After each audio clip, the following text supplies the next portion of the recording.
Bueno, hola a todos, espero que se encuentren muy bien. Entonces vamos a continuar con los temas de fisiología del libro Ivy, que en este caso es defensa contra las enfermedades infecciosas. Entonces, para comenzar vamos a hablar de cuáles son las barreras que tiene nuestro cuerpo contra los patógenos. Entonces, para entenderlo mejor, este cosito que les dibujé acá, imaginemos que es un agente nocivo, es un patógeno. Bien puede ser un virus, una bacteria, lo que se quieran imaginar. Pero esto quiere entrar en nuestro cuerpo y nos quiere infectar. Entonces, ¿cuáles son las barreras por las que va a tener que pasar este agente para poder infectarnos? Son tres principalmente. Piel y mucosas, los fagocitos, que son un tipo de célula, y por último los linfocitos, que son otro tipo de células, ¿listo? Entonces vamos a mencionar unas generalidades acá primero. Entonces, como ven, la piel y las mucosas y los fagocitos están cerrados en un círculo. Eso quiere decir que comparten ambos una característica en común. ¿Cuál es esa característica en común? Que ambos pertenecen a una inmunidad llamada inmunidad inespecífica.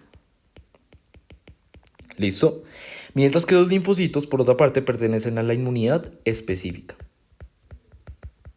¿Eso qué quiere decir? Quiere decir que la piel y las mucosas y los fagocitos no les importa y no van a discriminar qué es lo que nos está atacando. Siempre van a actuar estos dos de la misma manera. Siempre van a atacar a esto de la misma manera, sin importarles si esto es una bacteria, si es un virus, no les importa. Ellos siempre van a ejercer la misma función y el mismo mecanismo de ataque. ¿Listo? ¿Qué pasa con la específica? La específica que no le otorgan los linfocitos sí les importa qué es esto. Ellos sí discriminan si esto es una bacteria, si es un virus y si es un virus, qué tipo de virus, si es un virus A, si es un virus B, lo que sea. Ellos sí les importa qué es esto, ¿listo? ¿Por qué? Porque van a atacarlo de manera distinta. Entonces, si esto es un virus, estos linfocitos lo atacan específicamente a este virus, pero si llega a atacar una bacteria, por ejemplo, si llega a venir otra bacteria, estos linfocitos no lo pueden atacar de la misma manera a la bacteria como están atacando al virus, ¿listo? Entonces eso es muy importante. Y la segunda cosa que les quería mencionar es que acá los linfocitos, yo les digo que hay linfocitos B y linfocitos T. Para este video en específico y para este capítulo del libro que estamos tocando, no nos va a importar la diferencia entre linfocitos B y linfocitos T, ¿listo? Eso de pronto es para otro video. Pero es importante que entiendan desde ahora que hay dos tipos de linfocitos que son los B y los T, pero en este video vamos a mencionar los linfocitos como linfocitos y ya, como si fuera una sola célula, ¿listo? Acá no nos va a importar la diferencia. Entonces, una vez teniendo esto en cuenta, vamos a comenzar con la primera barrera, la piel. Entonces puede ser un poco lógico o un poco obvio, pero es importante que nos preguntemos por qué es importante la piel o por qué es importante entender la piel. Y es que si nosotros estamos en el ambiente normal y un patógeno, que es este cosito verde que les estoy dibujando, quiere entrar a nuestro cuerpo y atacarnos, ¿con qué va a ser lo primero que va a tener contacto? Con la piel. La piel es esa primera barrera que nos separa entre el medio externo contra el medio interno, ¿listo? Es por eso que es muy importante y por lo tanto llamamos a la piel como la primera barrera física. Esto es muy importante como en tema de vocabulario que se lo acuerden porque es tal cual la definición de la piel, la primera barrera física. ¿Y por qué física? Porque es la que literalmente nosotros podemos ver a simple vista, podemos sentir, podemos observar, mientras que las células pues no, ni las podemos sentir ni las podemos observar, pero pues están ahí. Entonces, ¿cómo funciona la piel? Acá como vemos en este diagrama, vemos que la piel tiene el folículo piloso, que está ahí señalado con la flecha. El folículo piloso tiene asociada una glándula. ¿Cuál es? La glándula sebácea. La glándula sebácea se va a encargar de secretar una sustancia que se llama sebo. ¿Cuál es la función del sebo? El sebo tiene dos funciones. Mantener la humedad de la piel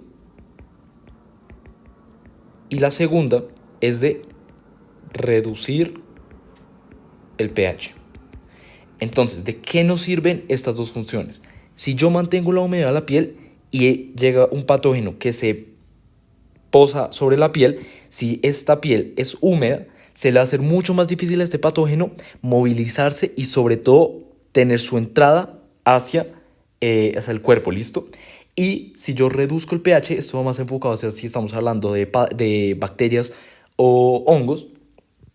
Resulta que si yo reduzco el pH, para esos dos microorganismos específicamente, se les va a dificultar aún más su crecimiento y reproducción normal. Entonces, eso va a hacer que si yo sumo estas dos características, es muy probable que el patógeno se quede posado ahí y no pueda crecer y no pueda tener los procesos biológicos que demanda, y por lo tanto es mucho más fácil que se quede estancado ahí y muera, y sea más fácil para nosotros poder removerlo después, ¿listo? Entonces, así es como funciona la piel y las mucosas como la primera barrera. Pero, ¿qué pasa si esta piel y las mucosas no fallan y el patógeno logra pasarlas? ¿Listo? Pues tenemos otro mecanismo de defensa. ¿Cuál es? Un tipo de célula que se llaman los fagocitos. ¿Cómo funcionan los fagocitos? Para entenderlo tenemos que comprender de dónde vienen los fagocitos o dónde los podemos encontrar. Pues resulta que en la sangre, lo voy a mencionar más adelante, pues en la sangre tenemos o sea, si ustedes ven su sangre, en la sangre van a encontrar distintos componentes o distintos tipos de células. Un tipo de células son estas, digamos que yo les dibujé acá. Un tipo de células de la sangre se van a encargar de defendernos contra las sustancias nocivas, contra los patógenos. ¿Cómo se llaman esos?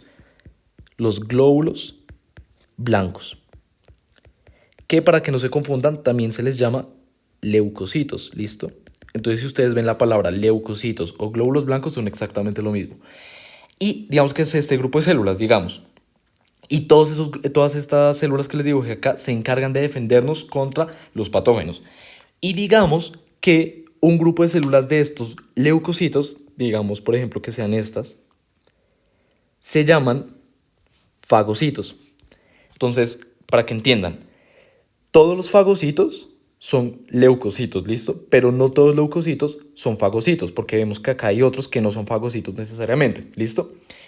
Para que vayan entendiendo de pronto, acá este puede ser un linfocito, porque un linfocito no es fagocito. Ya van a entender la diferencia de linfocito y fagocito que hace cada uno.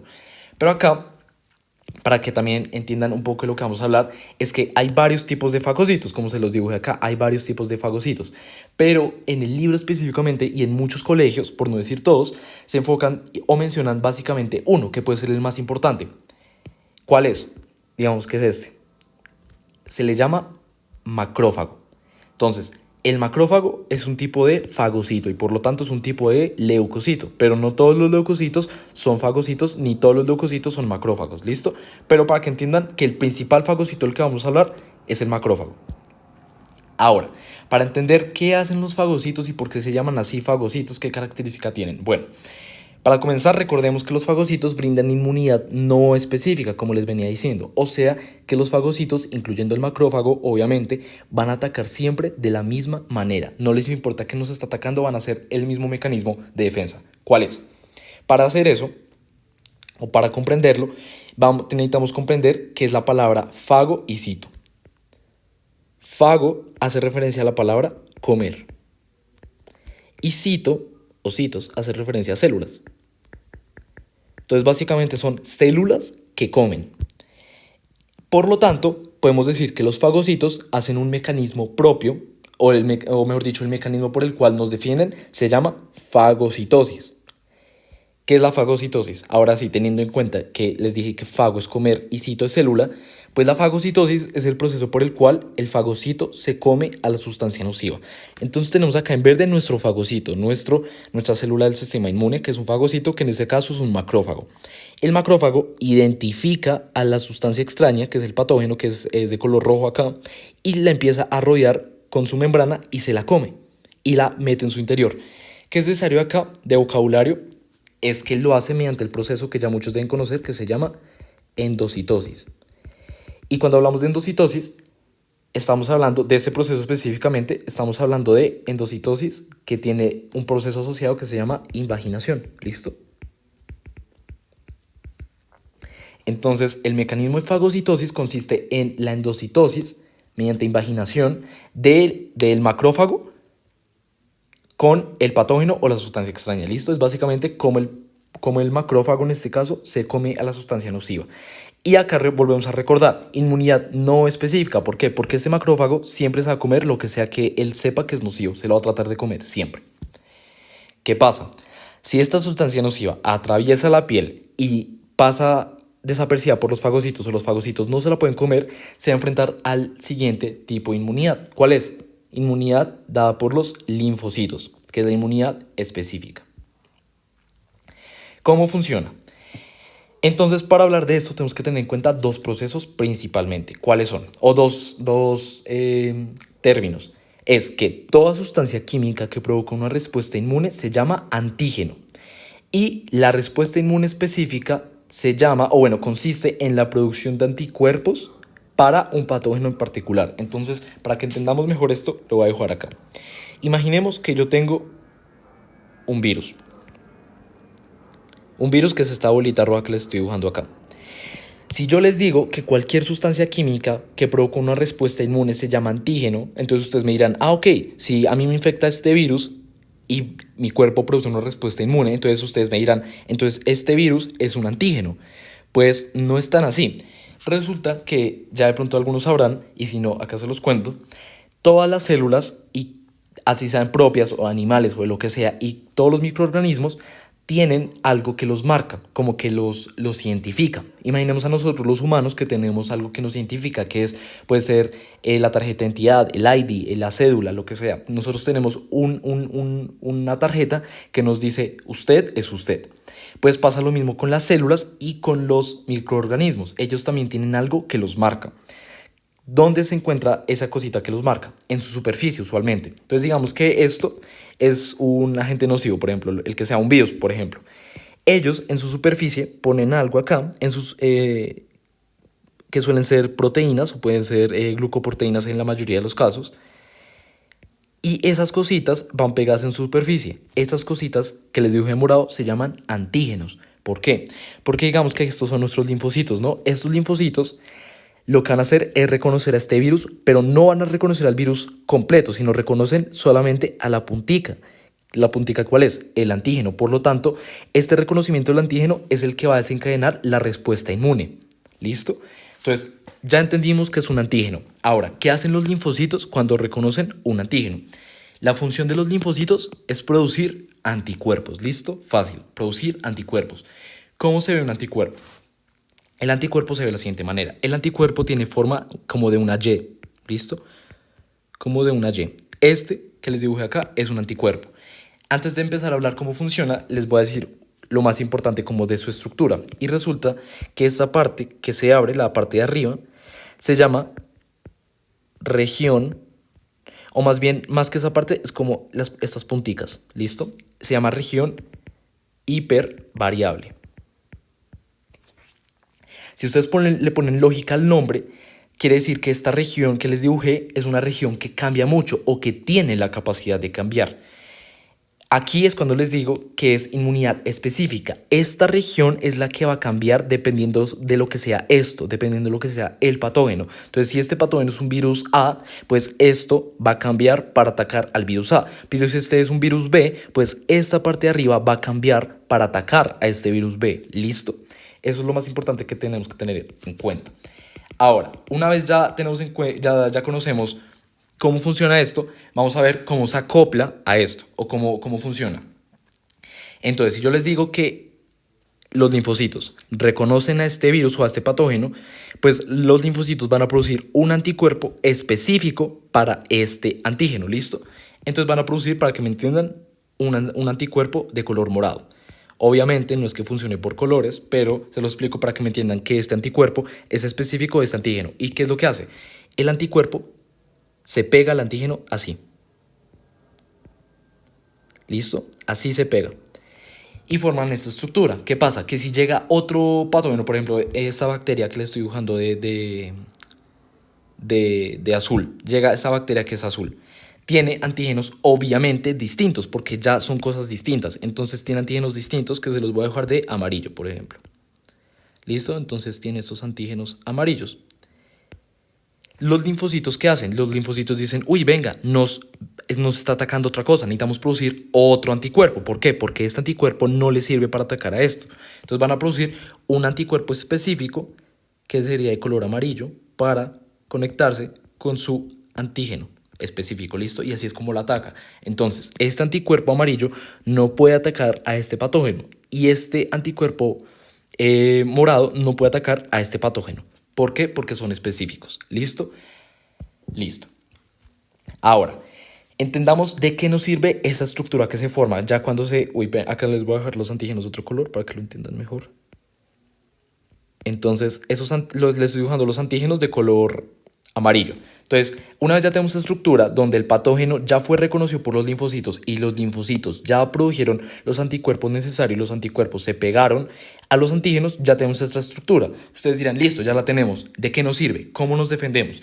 Bueno, esta estructura nos sirve para dos cosas.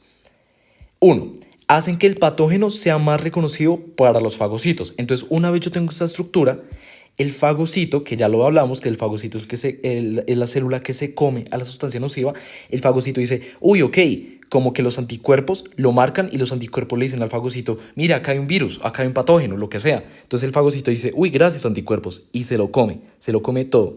Y la segunda forma es que impide que el patógeno pueda unirse a las células del hospedador e infectarlas. Entonces, ya tenemos este mecanismo en el que el fagocito se come al patógeno gracias a la marcación por anticuerpos.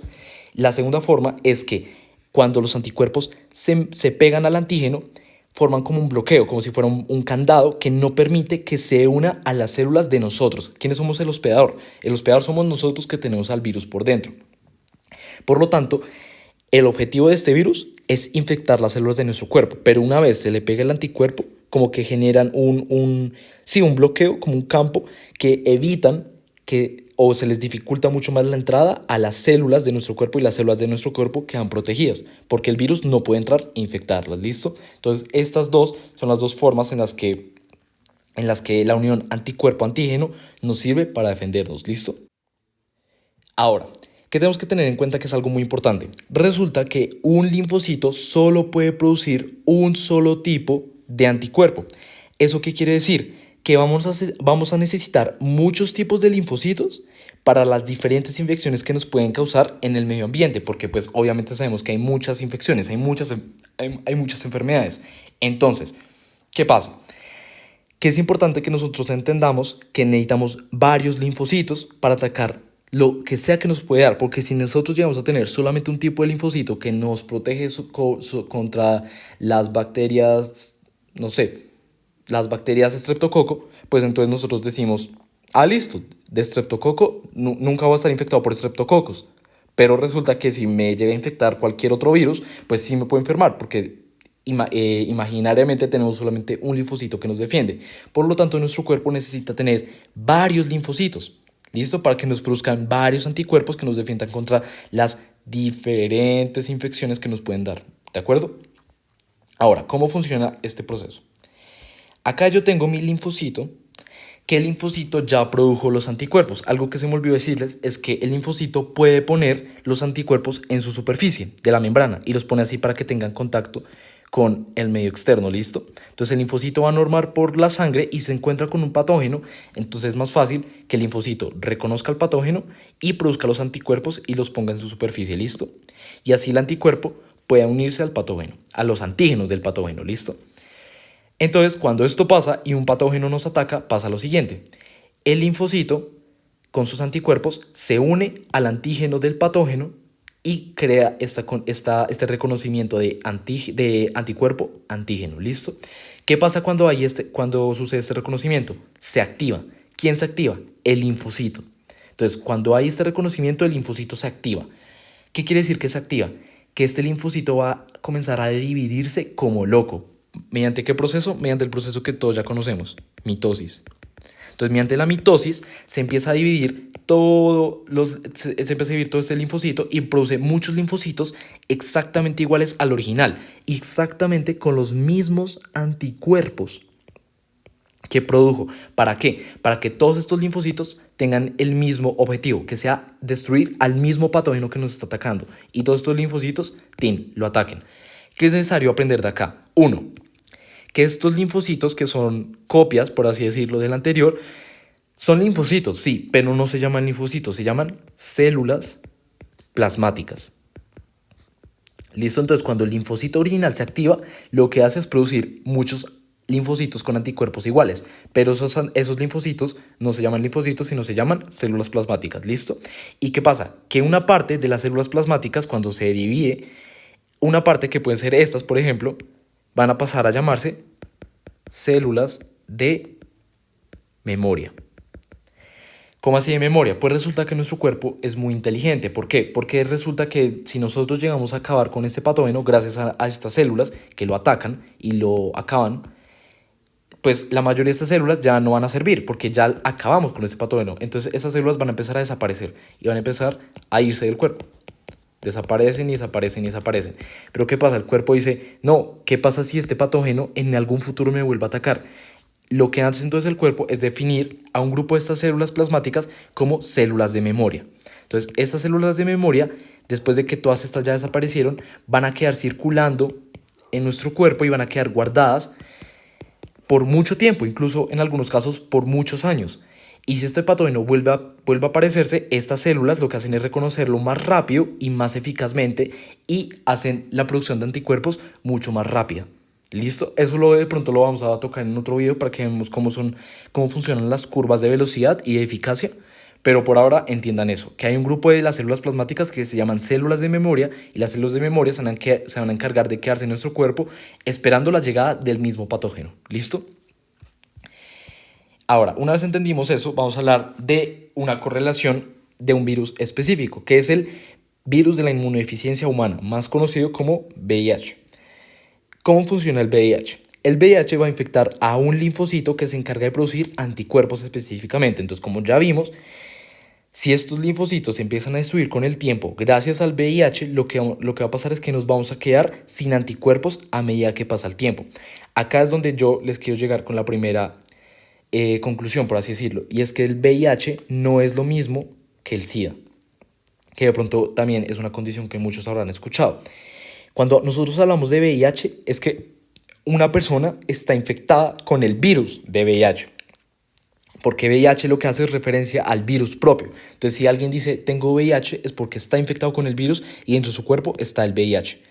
Pero si alguien tiene SIDA, el SIDA es como la condición, es el síndrome de inmunodeficiencia adquirida. El SIDA se diagnostica cuando la cantidad de linfocitos de nuestro cuerpo disminuye por debajo de cierto rango, de cierto contenido específicamente, que no se lo tienen que aprender, tranquilos, simplemente entiendan que cuando una persona tiene tantos linfocitos por debajo de un rango establecido, aquí es cuando ya nosotros lo diagnosticamos con SIDA. Es por decirlo así, cuando el virus ya ha causado tanto daño que destruye tantos linfocitos que acá es cuando nosotros decimos, ok, esta persona pasó de tener VIH a ser diagnosticada con SIDA. ¿Listo? Ahora, teniendo en cuenta eso, yo les pregunto, ¿por qué es peligroso el VIH? Porque si bien el VIH no es que ataque células específicas o específicas como de algún órgano importante, no sé, como el corazón o el cerebro. No, lo que hace es atacar a los linfocitos. Entonces, ¿por qué es peligroso? Pues precisamente, si nosotros nos quedamos sin linfocitos y nos quedamos por lo tanto sin anticuerpos, el cuerpo va a quedar sin soldados, no va a tener cómo defenderse contra lo que sea que lo quiera atacar. Por lo tanto, una enfermedad que sea bien conocida por no causar daño en la población general y que pueda ser considerada como no mortal, para una persona con SIDA puede ser todo lo contrario, puede ser considerada mortal. ¿Listo? Bueno, ahora vamos a hablar de cuáles son los mecanismos de transmisión de este virus. Y comenzamos con el más importante, el más relevante y de pronto el más conocido, que son las relaciones sexuales. ¿Listo? Ay, perdón. Las relaciones sexuales. Entonces, por el simple hecho de tener relaciones sexuales, no es que este sea como el mecanismo ya de por sí que permite la transmisión del virus, sino que es más bien que en las relaciones sexuales se produce daño en las membranas mucosas de las partes o de los órganos que están relacionados con las relaciones sexuales. ¿Cuáles son?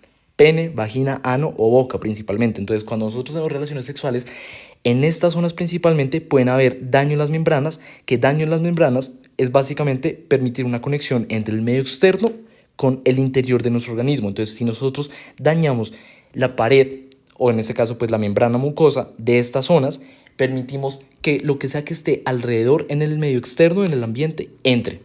Ahí es cuando se puede facilitar la entrada del virus al cuerpo. ¿Listo? La segunda forma o el segundo mecanismo es transfusión de sangre. Obviamente sangre infectada, no cualquier transfusión de sangre pues va a tener alto riesgo de permitir la transmisión del virus, sino es transfusión de alguien infectado a alguien no infectado. ¿Listo? Ahora, uso de agujas hipodérmicas compartidas por consumidores de drogas intravenosas. Entonces acá es básicamente cuando una persona que está infectada utiliza una aguja hipodérmica, que usualmente suelen ser utilizadas por consumidores de drogas, Y si esta aguja hipodérmica no se cambia o no se lava, por lo menos, pues es muy probable que esa aguja tenga carga de virus, del VIH en este caso, y si otra persona la utiliza y se la inyecta, pues esa aguja con el virus va a tener contacto con la sangre no infectada, es muy probable que la termine contaminando, la termine contagiando, ¿listo? Y por último, es que el virus puede pasarse de la placenta de la madre al bebé, en caso que obviamente la mujer esté embarazada. Y ya finalmente vamos a tratar un tema que es un poco más relacionado con los antibióticos. Que entonces, ¿cómo funcionan los antibióticos? Son químicos producidos por microorganismos para matar o controlar el crecimiento de otros organismos. ¿Cómo funcionan? Van a bloquear procesos específicos de células procariotas. Estos procesos específicos suelen ser procesos metabólicos principalmente. Entonces, ¿qué pasa? Nosotros, como humanos, no tenemos, o nosotros, mejor dicho, somos células eucariotas. Por lo tanto, cuando nosotros consumimos antibióticos es porque nosotros estamos infectados por una célula procariota, como puede ser una bacteria, por ejemplo. Entonces, aquí el antibiótico va a atacar procesos metabólicos principalmente de células procariotas. Por lo tanto, nosotros que somos células eucariotas, el antibiótico no nos va a hacer nada y solamente va a atacar a las células procariotas, ¿listo? Y nosotros como humanos vamos a quedar bien porque no nos está afectando de ninguna manera. Entonces, ustedes me dirán, listo, ¿y qué pasa con los virus? Los virus, como algunos ya sabrán, no son considerados seres vivos porque no cumplen con alguna de las 7 funciones vitales son necesarias para considerar a un organismo como vivo. Pero resulta que el virus o los virus no tienen metabolismo y ya con ese simple hecho el antibiótico no tiene un blanco, no tiene que atacar. Por lo tanto, si una persona está infectada con un virus, si una persona tiene una infección viral, consumir antibiótico no le va a servir porque no tiene que atacar, no tiene procesos como blanco, mejor dicho. Entonces es por eso que está mal que una persona consuma antibióticos cuando no sabe ni siquiera qué infección tiene o si sabe que la infección es causada por un virus, pero aún así consume antibióticos. Y por el contrario, puede causar un efecto negativo tanto para su salud como para la sociedad. ¿Por qué? Porque resulta que hay un tema que es de la resistencia de las bacterias a los antibióticos. ¿Qué pasa? Que muchas bacterias están adquiriendo genes resistentes o que les proporcionan resistencia a algunos antibióticos. Eso hace que las bacterias o algunas bacterias, imagínenselas como si tuvieran superpoderes, como si les damos un antibiótico para matarlas y esas bacterias se defienden y no dejan que el antibiótico las mate. Y eso, ¿cómo se ve aumentado día a día? Y es básicamente por la problemática actual de consumir antibióticos a la loca, básicamente. Entonces, personas que están infectadas por, como les decía, personas infectadas por virus o personas que no saben qué infección tienen y de una vez, sin ir al médico, empiezan a consumir antibióticos por cuenta propia, pues eso hace que esos antibióticos sean expuestos más al medio externo, estén expuestos al ambiente y tengan más contacto con las bacterias. Y entre más contacto las bacterias tengan con los antibióticos, más probabilidades tienen las bacterias de adquirir genes que les proporcionen resistencia, ¿listo? Entonces, nosotros, ¿qué tenemos que hacer? Nosotros tenemos que evitar que las bacterias tengan más contacto con los antibióticos de manera innecesaria, obviamente, porque hay veces que si yo tengo una infección bacteriana, pues obviamente necesito consumir antibiótico. Entonces, necesitamos de alguna manera concientizar a la población de que no necesitamos consumir antibióticos de manera tan descontrolada o por el contrario, consumir antibióticos en el tiempo establecido, porque también si una persona tiene una infección bacteriana y el médico le dice tómeselos por 2 semanas y la persona detiene su consumo a la primera semana, por ejemplo, pues eso hace que la bacteria no se muera, simplemente como que quede un poco afectada, pero entonces eso hace que la bacteria tenga más probabilidades de aprender cómo pelear contra ese antibiótico que se le estaba dando y que no la logró matar. Y con aprender, obviamente me refiero a que tiene más probabilidades de adquirir nuevamente genes que le generen resistencia, ¿listo? Y bueno, ahora vamos a hablar de la penicilina, que es uno de los antibióticos más importantes y más famosos, se podría decir, hasta el día de hoy. Entonces, lo primero que tenemos que saber es que es producida por el hongo Penicillium y sirve, obviamente, para matar bacterias. Fue descubierta por este personaje que es muy famoso y creo que todo el mundo debería conocer, que es Alexander Fleming. Entonces, si les preguntan en un paper o en algún examen, ¿qué hizo Alexander Fleming o cuál fue la contribución que hizo Alexander Fleming? Descubrir la penicilina, ¿listo? pero fue desarrollada como antibiótico por Florey Chain en los años 30, ¿listo? ¿Cómo lo hicieron? Estos personajes cogieron 8 ratones. A estos 8 ratones los infectaron de la bacteria Streptococo, que causa la muerte por neumonía, ¿listo? Entonces estos 8 ratones los infectaron con esta bacteria y se van a morir de neumonía. ¿Qué pasa? Que solamente a 4 les pusieron penicilina. Entonces digamos que a estos les pusieron penicilina, a este también y a este también. Y con el paso del tiempo, obviamente, esperaban ver resultados. ¿Y los resultados cuáles fueron? Que los que no recibieron penicilina murieron. Y los que sí recibieron penicilina sobrevivieron y se curaron de la infección. Entonces acá llegaron a la conclusión de que obviamente la penicilina servía como antibiótico, servía para matar bacterias. Pero querían ya pasar a lo que nos importa, o a lo que nos concierne, que es, ¿sirven humanos? Y si sí, ¿cómo lo podemos comprobar? Bueno, lo que hicieron es que llegó un soldado que tiene una infección en la cara y ese soldado estaba muy mal y ya pues estaba comprobado que tenía una infección. Entonces lo que hicieron es que cultivaron este hongo y pues obviamente obtuvieron penicilina y se la dieron. Entonces este personaje recibió penicilina. ¿Y qué pasó? Que la persona sobrevivió y se fue curando. Lo que pasa es que la penicilina, pues precisamente como estaban en su época de descubrirla, pues la penicilina se agotó también precisamente porque al ser un humano necesitaba más dosis, la penicilina se acabó y esta persona volvió a recaer, la infección volvió a tomar fuerza y murió.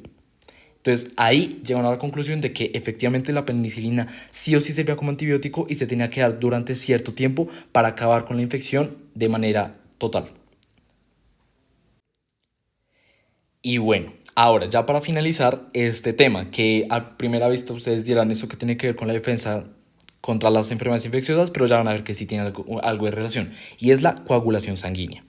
Entonces, la coagulación sanguínea se produce cuando se corta la piel y un vaso sanguíneo se rompe, lo que obviamente va a provocar sangrado, que estoy seguro que a todos nos ha pasado. Y precisamente como a todos nos ha pasado, ustedes podrán ver que si obviamente si las cortadas son de esas pequeñas, pues se ve cómo se forma un coágulo y con el paso del tiempo se forma una costra. Ustedes dirán, ok, ¿para qué sirve eso? Tiene dos funciones principalmente. Uno, la formación del coágulo sirve para sellar la herida y prevenir la pérdida de sangre. Entonces, precisamente si nos cortamos y se rompe un vaso, nosotros estamos perdiendo sangre. Entonces el cuerpo dice, ok, la sangre es lo que nos mantiene vivos, tenemos que evitar perderla. Por lo tanto, ese va a ser el primer objetivo de la formación del coágulo. Y el segundo es, acá es donde tiene la relación, prevenir la entrada de patógenos. Entonces, si yo me corto la piel, esa es como la puerta de entrada y la puerta de salida. ¿Puerta de salida de quién? Puerta de salida de la sangre y de los componentes sanguíneos que nos importa a nosotros mantener en nuestro cuerpo. Y también puerta de entrada de quién? De los patógenos que nos quieren infectar. Por lo tanto, esta formación del coágulo va a ser muy importante para evitar que se salga lo que queremos conservar y evitar la entrada de lo que queremos evitar. ¿Listo? Y para entender cómo se forma el coágulo, necesitamos entender o necesitamos conocer cuáles son los componentes de la sangre normales. Entonces, esto de pronto ya se los venía diciendo un poco más antes en el video, pero se los voy a decir acá. La sangre tiene principalmente 3 componentes. Un tipo de células que son los glóbulos rojos, que también se llaman eritrocitos. Otro tipo de células que son los glóbulos blancos, que también se llaman leucocitos, que ya los vimos y que son los que se encargan de la defensa contra las enfermedades infecciosas. Digamos que los glóbulos rojos son los que se encargan de transportar el oxígeno en nuestro cuerpo. Y por último tenemos las plaquetas, que las plaquetas de por sí no son una célula, sino más bien son fragmentos de una célula, ¿listo? Son pedazos como de citoplasma. Entonces, acá por eso ven que, digamos, estos son como células con forma, pero las plaquetas acá son pedazos como rotos, para que se acuerden. ¿Cuál nos va a importar en este tema? Las plaquetas. Las plaquetas son las que nos importan para entender la coagulación sanguínea. Entonces, la coagulación sanguínea comienza con la liberación de factores de coagulación. Entiéndase por factores, proteínas. Entonces, proteínas y factores son lo mismo. ¿Quién libera estas proteínas? Las liberan las mismas plaquetas que les acabo de mencionar o el tejido dañado, que suele ser el vaso que se rompió. ¿Listo? Y esto va a dar inicio a una cascada de reacciones.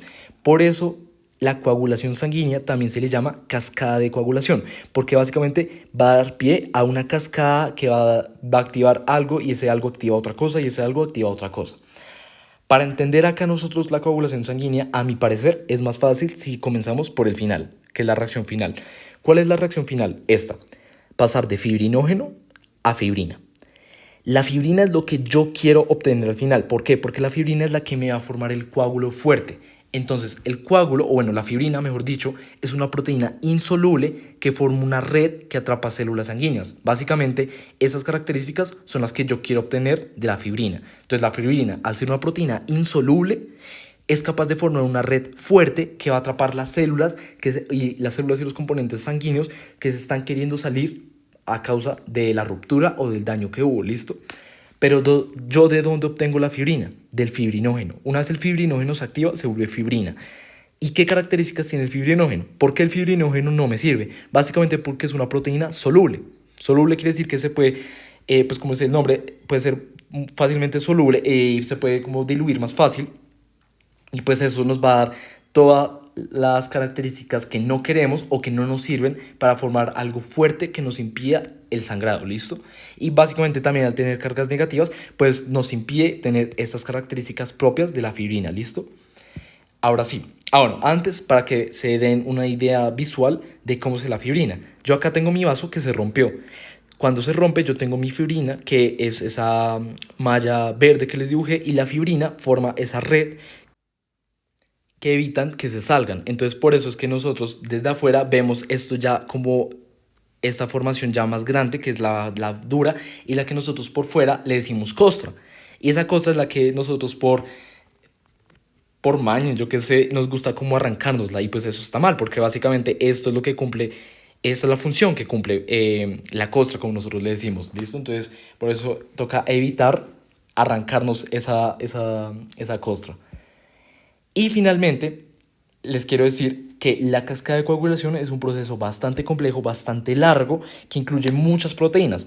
Pero, menos mal, el IVI, yo tampoco he visto colegios que las hagan aprendérselas de memoria toda la cascada, sino básicamente entender procesos ya del final y entender la lógica. Entonces acá lo que vamos a hacer es eso, aprendernos lo importante. ¿Qué es lo importante? Para yo pasar de fibrinógeno a fibrina, necesito de una proteína. ¿Cómo se llama esa proteína? La trombina. Una vez yo tengo trombina, esta trombina me permite la formación de fibrinógeno a fibrina. Pero yo, ¿de dónde saco esta trombina? La trombina viene de otra proteína que se llama la protrombina. Entonces, yo tengo mi protrombina y fácil, pro es como, entiéndanlo como algo antes de. Entonces, antes de la trombina. Entonces, cuando yo activo esta protrombina, se me vuelve trombina ya activada. Y esta trombina me permite la conversión de fibrinógeno a fibrina. Pero, ¿qué me permite la conversión de protrombina a trombina? Me la permite una proteína que ya acá es cuando se lo reemplaza por un nombre mucho más fácil, que es activador de protrombina. Básicamente, el activador de protrombina me activa la protrombina tal como dice su nombre, activador de protrombina, y eso me llega a la trombina. Pero, ¿de dónde viene este activador de protrombina? Viene de toda la cascada que yo les decía. Entonces, el tejido dañado, digamos que es esto, y las mismas plaquetas que están por acá, las mismas plaquetas, me van a liberar proteínas o factores de coagulación, como se le llaman. Y esa proteína me activa, o ese factor me activa otro factor, y ese factor me activa otro factor, y ese factor me activa otro factor, que como vemos acá, factores de coagulación liberados por plaquetas y tejido dañado, que van a terminar activándome al activador de protrombina. Y ese activador de protrombina lo que hace es, como dice el nombre, activar la protrombina pasa a trombina, y la trombina lo que hace es activarme el fibrinógeno, que pasa a fibrina, que la fibrina, recordemos que es lo que yo necesito, porque es la proteína insoluble que me forma la red. ¿Listo? Y ya finalmente vamos a hacer la correlación clínica que hace el IVI, que es trombosis coronaria. ¿Qué es la trombosis coronaria? Formación de coágulos o trombos, que estos son sinónimos, estos dos, en las arterias coronarias. ¿Cuáles son las arterias coronarias? Las arterias coronarias, yo sé que ese es un diagrama del corazón un poco minimalista, pero acá las arterias coronarias que ven extremadamente bien son estas. Son las arterias que le brindan oxígeno y glucosa a las paredes del corazón, o sea, básicamente nutren al corazón de por sí. Por lo tanto, podemos decir que las arterias coronarias son importantísimas para el correcto funcionamiento del corazón, porque al brindarles oxígeno y glucosa, le permite al corazón funcionar bien y por lo tanto permite contraerse de la manera correcta. ¿Qué pasa? Que en la trombosis coronaria, una parte del corazón no va a recibir oxígeno ni la glucosa. ¿Por qué? Porque se forma un coágulo o un trombo. Entonces digamos que acá, en este pedazo, se formó un coágulo. Entonces, ¿qué pasa? Que esta parte del corazón no recibe el oxígeno ni la glucosa necesaria. ¿Y eso qué provoca? Provoca que se produzcan contracciones descoordinadas que se llaman fibrilaciones. Entonces, cuando alguien tiene fibrilaciones, es que el corazón se está contrayendo de manera descoordinada. Entonces, esta parte se contrae bien, pero esta parte se contrae un poco más raro y se contrae descoordinadamente, valga la redundancia, de esta otra parte, ¿listo? Entonces, por lo tanto, esta parte se está quedando sin glucosa y sin oxígeno. Y esto puede derivar en un ataque cardíaco. Por lo tanto, esto hay que tratarlo de manera inmediata porque es una emergencia. ¿Y cómo se ve esto en las arterias? Digamos que esto es una arteria que se ve como su lumen, se ve la luz, que sería esta parte, y se forma acá el coágulo, que se los voy a dejar mejor de rojo. Se forma acá el coágulo que disminuye la luz o disminuye el lumen por donde pasa la sangre. Por lo tanto, disminuye el flujo sanguíneo que pasa por acá y por lo tanto, al disminuir el flujo sanguíneo, disminuye las concentraciones de oxígeno y las concentraciones de glucosa que deberían pasar por acá. Entonces, por lo tanto, si hay un coágulo, toda esta parte se queda sin glucosa y sin oxígeno y provoca fibrilación que me termina en un ataque cardíaco. Entonces, espero que todo haya quedado claro. Si tienen alguna pregunta, me la pueden comentar y pues yo trataré de respondérselas. Y nos vemos en un siguiente video.